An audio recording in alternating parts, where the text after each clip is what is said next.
I'm Idiotech, and today I'm going to give you my first impressions on Infested Planet. So how this works is I essentially play the first 15 to 20 minutes of a game, we look at some of the mechanics, we look at the options, we see what it's got to offer, and then you guys can decide for yourselves whether it's something you're interested in. So just so you know off the bat, this game's $15 on Steam currently. It just came out about a week ago. I think it was in early access prior to that. Other than that, I know very little about the game. I've played the tutorial missions, there's 3 of them, and then you just get a basic idea of the mechanics. And so far what it looks like to me is kind of like if there was a StarCraft mod and it was Marines killing Zergs in sort of a horde mode sort of situation. There's some base building, there's some hotkey stuff, there's some micromanagement. It's actually kind of interesting. So we'll just jump into the campaign here.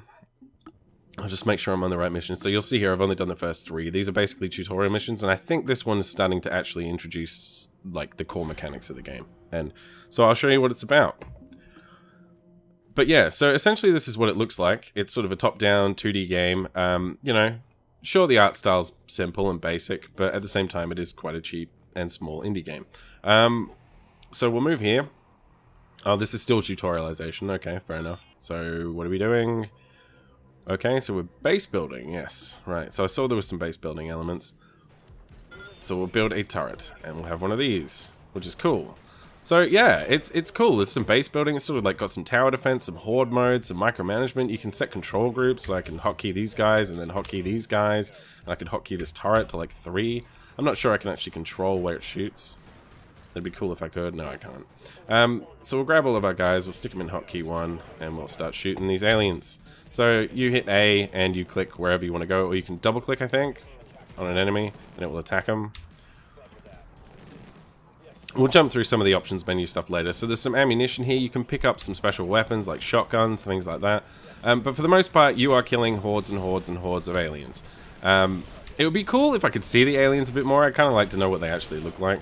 The initial artwork on the menu screen is pretty cool, so I guess I'll just go with that. But it would be nice. I do have a couple of small issues with this game, but so far from the tutorials I've enjoyed it, although I'd like to see a little bit more.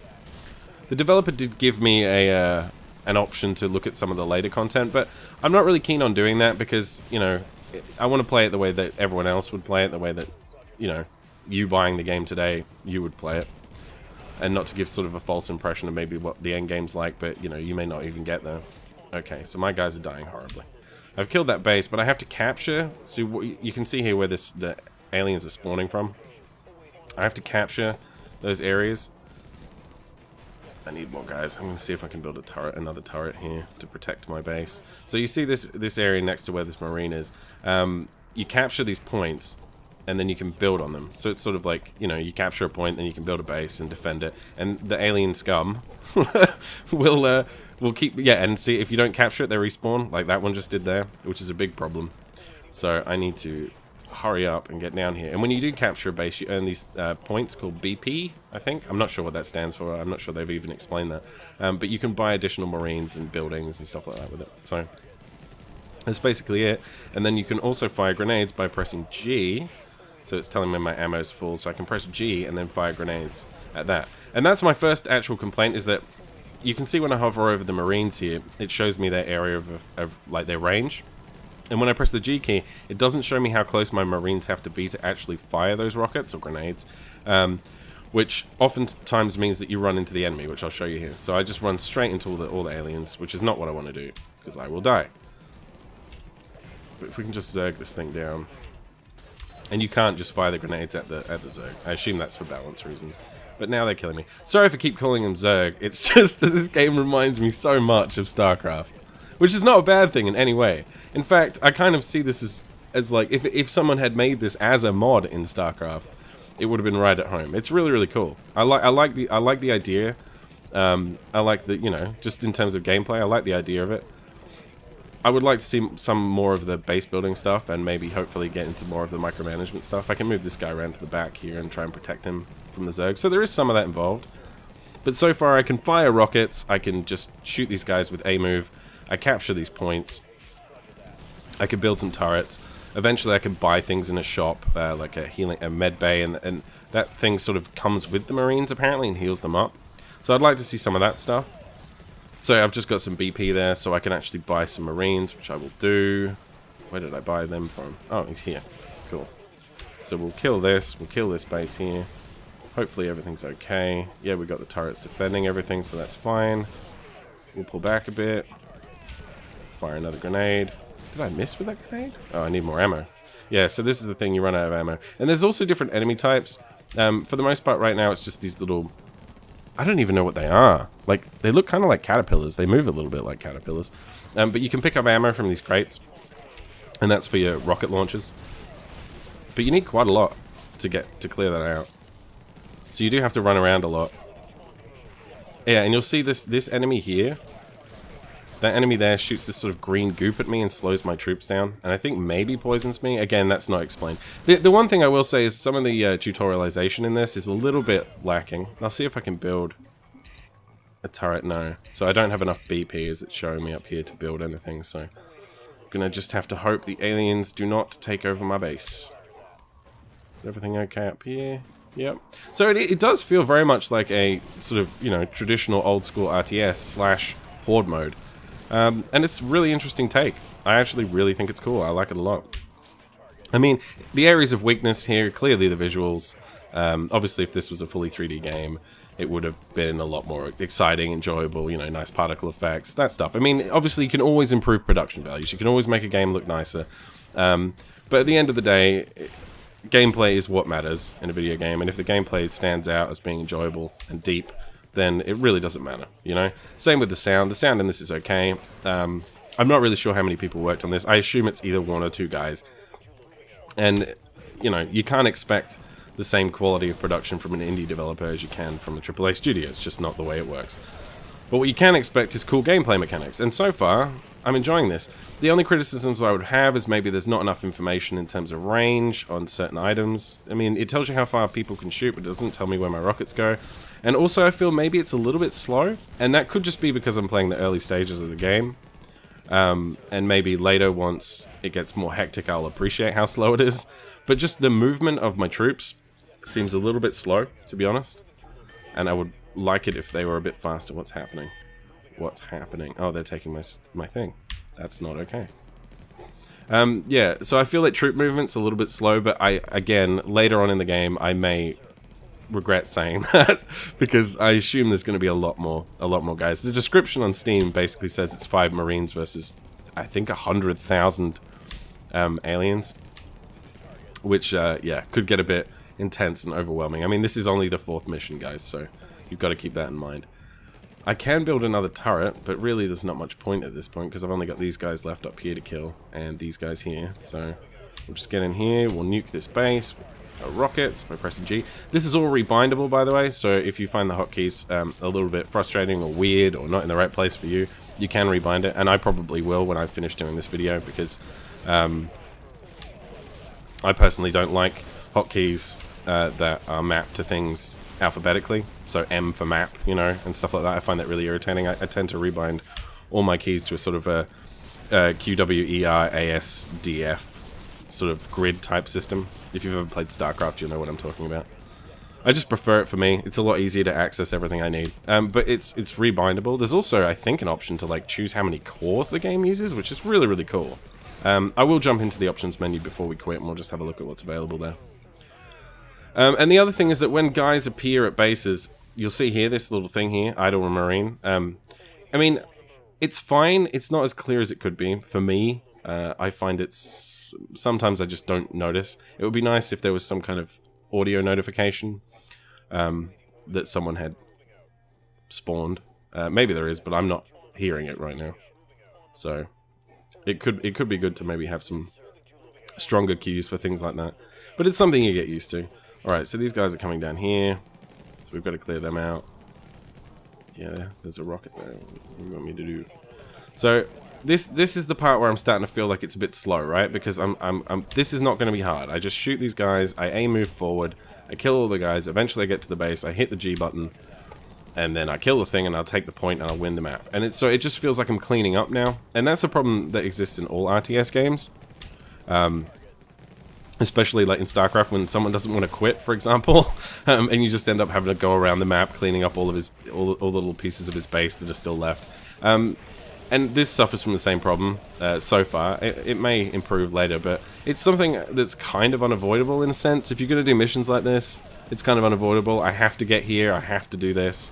There may be speed upgrades later for Marines and stuff, which would be nice. I would appreciate Stim Pack, if that's in the game. Sorry if I keep referencing StarCraft, guys. It really, really does remind me of StarCraft a lot. I mean, I'm fighting aliens with Space Marines, right? There's not that many things. Warhammers, StarCraft, you know, there's not that many things to reference here. So for me, it's reminding me a lot of StarCraft. What are they spawning from there? Yeah, so these little pink bastards, they slow you down and poison you a bit, I think. So we'll capture this point, and I think we should be good. Yep. Good work, man. Intel, blah, blah, blah, blah. Okay. What's this? Recycle everything, return our metal. Don't worry, you'll get 100% of it back. What? Oh, right. So we can recycle these items. Oh, that's cool. So does this material persist between games? Because that would be an unusual mechanic. What does this do? Shortcut. Return Marines. Return Marines? Oh, okay. So this is persistent. That's interesting. So what are we going to do here? Ding, ding. What? Capture enemy points. Oh, I've still got Marines. So what is this? Okay, I should probably just read what he's saying. You can order one of your boys to drag those crates back to the point. That will get us more metal. Oh, okay. Fair enough. Yeah, that's interesting. I think you get to this BP amount persists between missions. That's very interesting. RTS never normally has resources persist. So that's kind of a cool mechanic. Can I drag them now? Okay, so you just click on them and then you can drag them over. That's cool. Alright, so we're still being tutorialized at this point, but I think this is the end of the tutorialization. So I think in terms of mechanics, you've pretty much seen everything. Although there are more advanced buildings you can unlock, as you can see here. And maybe even some research options. I know there's troop training, because I looked in the menus, in the options menus, and there was certainly things in there related to troop training. So what am I supposed to do? I didn't read it. 6 turrets left. Now that we've got good metal, let's fortify a path. Okay. Fine. Yes. So, do I just build 6 turrets here? Okay.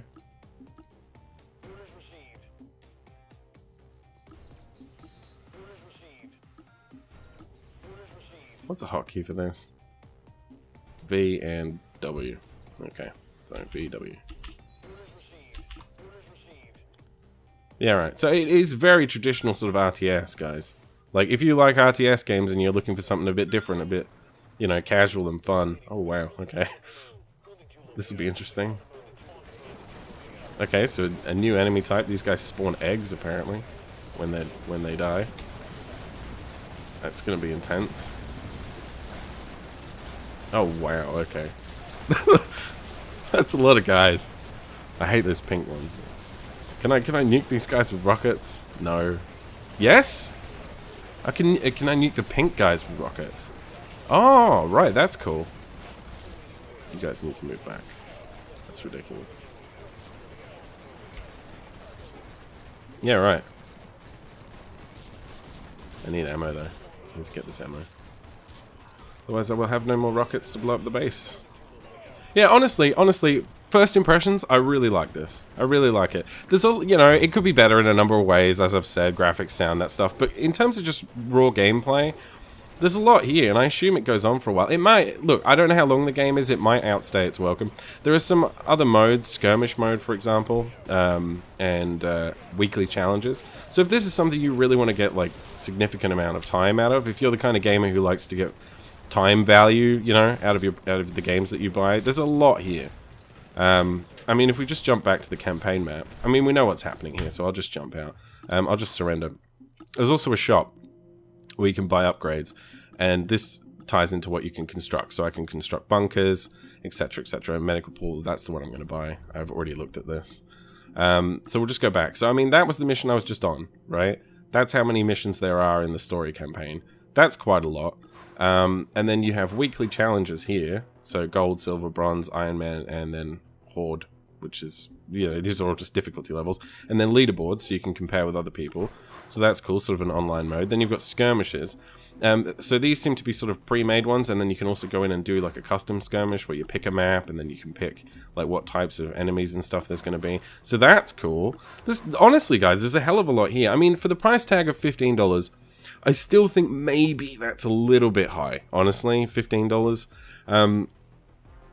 You know, I mean, you can buy some AAA games at the moment for that price.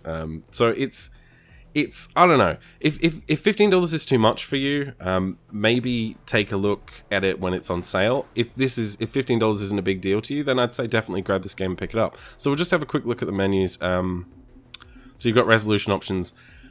In graphics, you've got oh, I should have cranked this up to max. Particle details, world details, shadows. You know, there's not a huge amount. It's a 2D game. Audio, just 2 sliders. And game. So this is the thing. CPU core usage, that's an interesting thing to see in a game. You don't see that very often. I'd have to look into that more to actually comment on it, but it's cool to see. So you can double right click to attack move. I might actually enable that. That's cool. And then you can go through and rebind all your keys. And you can see here there are a lot of keys. So you can do, you can hotkey all your groups to like 1 through 9 to 0.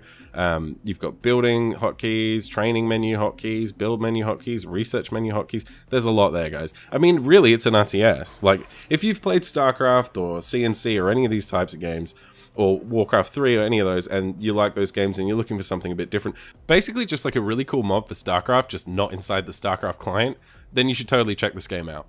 So those are my first impressions on Infested Planet. If you have any comments or feedback on the format of this show, I'd really appreciate if you left those in the comments. Other than that, subscribe, do all the things people tell you to do at the end of YouTube videos, and I'll see you guys next time.